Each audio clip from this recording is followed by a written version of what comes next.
کن لوگوں کے جسم قبر میں محفوظ رہیں گے؟ حضرت محمد صلی اللہ علیہ وسلم نے ارشاد فرمایا کہ وہ 10 لوگ جن کے جسم قبر میں سلامت رہیں گے، وہ یہ ہے: نمبر 1، بسم اللہ الرحمن الرحیم۔ یہ زندگی جسے ہم نے بہت سنجیدگی سے تھام رکھا ہے، دراصل ایک لمحاتی سفر ہے، ایک ایسی راہ جس پر چلتے ہوئے انسان کو یہ گمان رہتا ہے کہ ابھی بہت وقت باقی ہے، ابھی بہت سے خواب پورے کرنے ہیں، ابھی بہت سی باتیں کہنی ہیں۔ مگر حقیقت یہ ہے کہ وقت انسان کے ساتھ نہیں چلتا، وقت انسان کو چھوڑ کر آگے بڑھ جاتا ہے۔ ہم روز سورج کو طلوع ہوتے دیکھتے ہیں، مگر یہ نہیں سوچتے کہ ہماری زندگی کا سورج کس دن غروب ہوگا۔ ہم جنازے دیکھتے ہیں مگر خود کو اس میں نہیں دیکھتے۔ ہم قبروں کے پاس سے گزرتے ہیں مگر یہ نہیں سوچتے کہ ایک دن یہی زمین ہمیں بھی پکارے گی۔ انسان دنیا میں آتے ہی رونا شروع کر دیتا ہے اور جاتے وقت سب کو رلا جاتا ہے۔ درمیان کے چند سالوں کو وہ زندگی کہہ دیتا ہے، حالانکہ یہ صرف ایک مہلت ہوتی ہے، ایک آزمائش، ایک وفا، سانسوں کی گنتی۔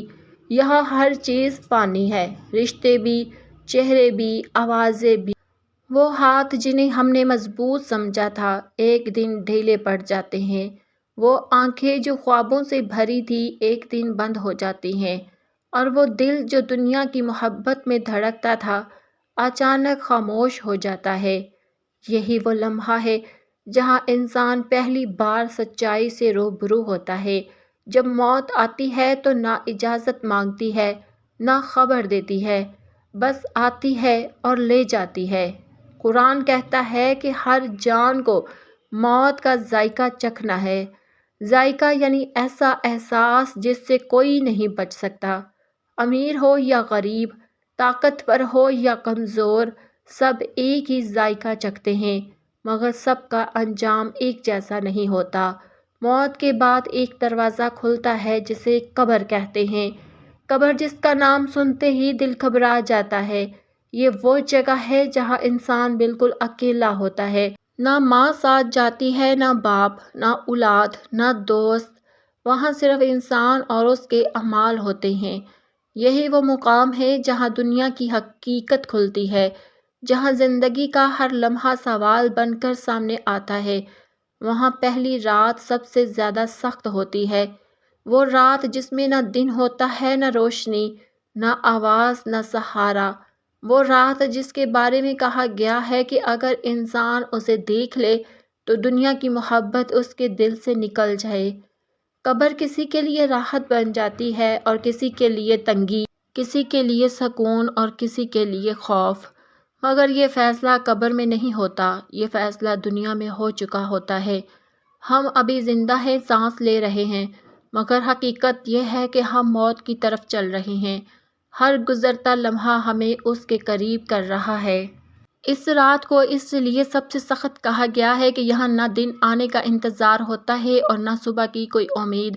یہاں صرف اعمال کی گواہی ہوتی ہے۔ بعض قبریں ایسی ہوتی ہیں جو آہستہ آہستہ تنگ ہونے لگتی ہیں، جیسے مٹی انسان کو دبانا چاہتی ہو، جیسے زمین یہ سوال کر رہی ہو کہ تو کس حال میں آیا ہے۔ کچھ لوگ چیخنا چاہتے ہیں مگر ان کی آواز باہر نہیں جاتی، کچھ بھاگنا چاہتے ہیں مگر انہیں کوئی راستہ نہیں ملتا۔ یہی وہ مقام ہے جہاں انسان کو دنیا کی حقیقت سمجھ آتی ہے۔ وہ دولت جسے اس نے سینے سے لگایا تھا، وہ رشتے جن پر اسے فخر تھا، وہ نام جس کی پہچان پر ناز تھا، سب پیچھے رہ جاتا ہے۔ قبر میں نہ زبان چلتی ہے، نہ بہانے کام آتے ہیں۔ وہاں صرف سچ بولتا ہے اور وہ سچ کبھی سکون بن جاتا ہے اور کبھی خوف۔ کہا جاتا ہے کہ قبر انسان سے سوال کرتی ہے، تو کون ہے، کہاں سے آیا ہے اور کس لیے جیا۔ کچھ لوگ ایسے بھی ہوتے ہیں جن کے لیے قبر اجنبی نہیں ہوتی، جیسے وہ جگہ انہیں پہچانتی ہو، اور کچھ ایسے ہوتے ہیں جن کے لیے قبر دشمن بن جاتی ہے۔ مگر کیوں؟ یہ سوال ابھی باقی ہے، کیونکہ ہر قبر ایک جیسی نہیں ہوتی، ہر مٹی کا رویہ ایک جیسا نہیں ہوتا، اور ہر جسم کے ساتھ زمین کا سلوک برابر نہیں ہوتا۔ کچھ جسموں کے ساتھ زمین سختی کرتی ہے اور کچھ کے ساتھ نرمی، کچھ کو دبا دیتی ہے اور کچھ کو تھام لیتی ہے۔ مگر یہ فرق کیوں ہے؟ یہ راز ابھی بند ہے، ابھی اس پردے کو اٹھانا باقی ہے، کیونکہ کچھ حقیقتیں ایسی ہوتی ہیں جو یک قدم نہیں بتائی جاتی۔ انہیں دل پر آہستہ آہستہ اتارا جاتا ہے تاکہ انسان سن بھی سکے اور سنبھل بھی سکے۔ جب قبر کی خاموشی گہری ہو جاتی ہے تو وقت جیسے ٹھہر جاتا ہے، تو انسان کو یوں محسوس ہوتا ہے کہ جیسے ہر سانس حساب بن گئی ہو۔ یہی وہ مقام ہے جہاں نہ زبان کی روانی کام آتی ہے اور نہ دنیا کی دلیلیں۔ یہاں سوال آواز سے نہیں بلکہ رب سے کیے جاتے ہیں۔ سوال ایسے ہوتے ہیں جو دل کے اندر تک اتر جاتے ہیں۔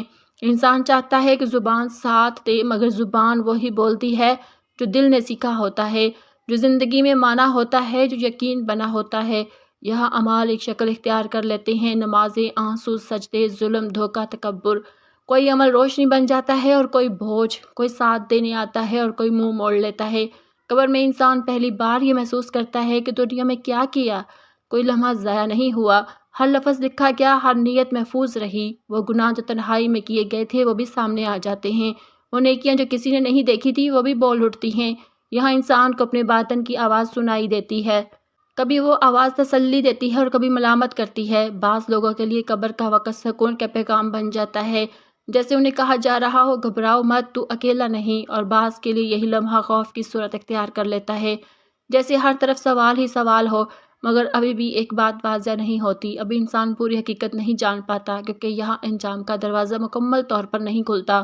یہاں صرف اشارے ملتے ہیں، احساس دیے جاتے ہیں، دل کو جھنجھوڑا جاتا ہے تاکہ انسان جان لے کہ اصل فیصلہ کہاں ہوگا۔ مگر اس سب کے درمیان ایک اور حیرت چھپی ہوئی ہے، ایسا فرق جو سب کو نصیب نہیں ہوتا۔ کچھ لوگ ایسے بھی ہوتے ہیں جن کے لیے یہ مرحلہ مختلف ہو جاتا ہے، جن کے ساتھ معاملات بدل جاتے ہیں، جن کے لیے قبر کی فضا وہ نہیں رہتی جو عام انسان کے لیے ہوتی ہے۔ مگر وہ کون ہے اور کیوں ان کے ساتھ یہ فرق کیا جاتا ہے، یہ سوال ابھی معلق ہے، ابھی اس کا جواب نہیں دیا جائے گا، کیونکہ اس سفر کا سب سے بھاری راز ہے اور بھاری راز ہمیشہ آخر میں کھولے جاتے ہیں۔ قبر میں ایسا وقت آتا ہے جب انسان یہ محسوس کرتا ہے کہ اب اس کا واسطہ صرف تنہائی سے نہیں بلکہ مٹی سے ہے۔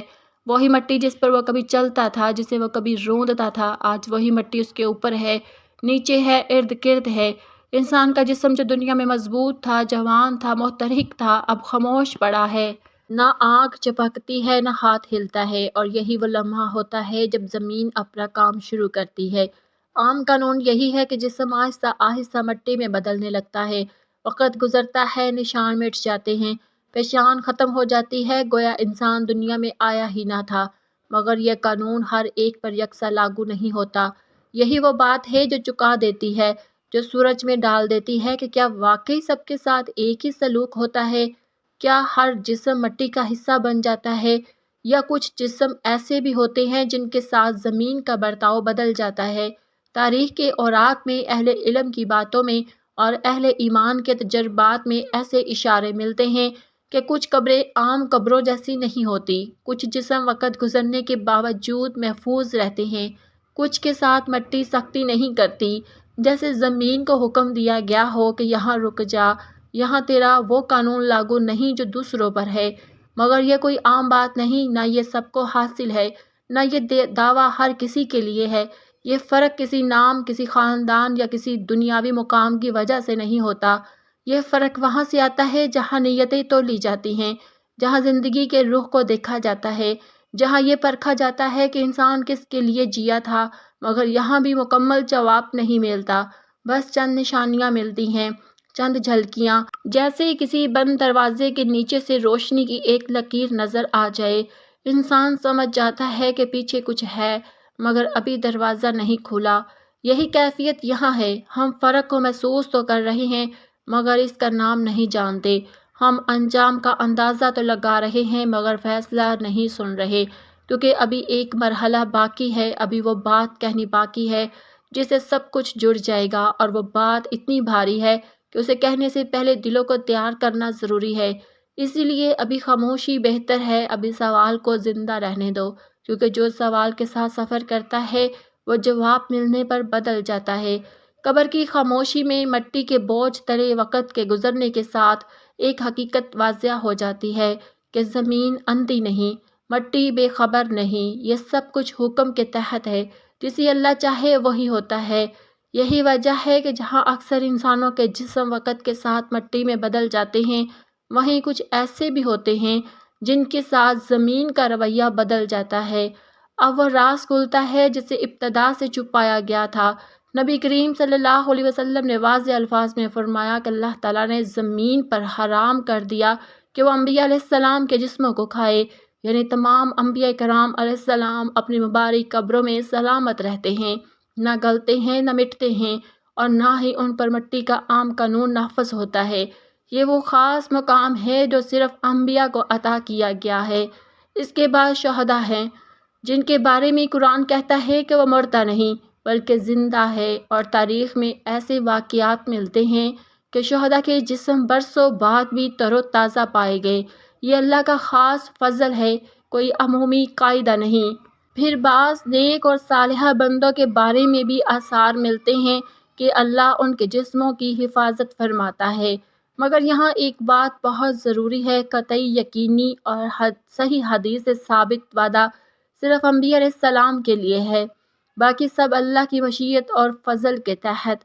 یہ راز آخر میں اس لیے کھولا گیا تاکہ انسان یہ سمجھ لے کہ اصل کامیابی جسم کے سلامت رہنے میں نہیں بلکہ اللہ کی رضا میں ہے، کیونکہ اگر ایمان سلامت ہو، اعمال درست ہوں، نیت خالص ہو تو قبر مٹی کی ہو یا نہ ہو راحت بن جاتی ہے، اور اگر زندگی اللہ سے دور گزری ہو تو جسم سلامت بھی رہ جائے تب بھی نجات نہیں۔ اصل پیغام یہی ہے کہ اپنی زندگی کو سنوار لو اس سے پہلے کہ قبر کی مٹی فیصلہ سنا دے۔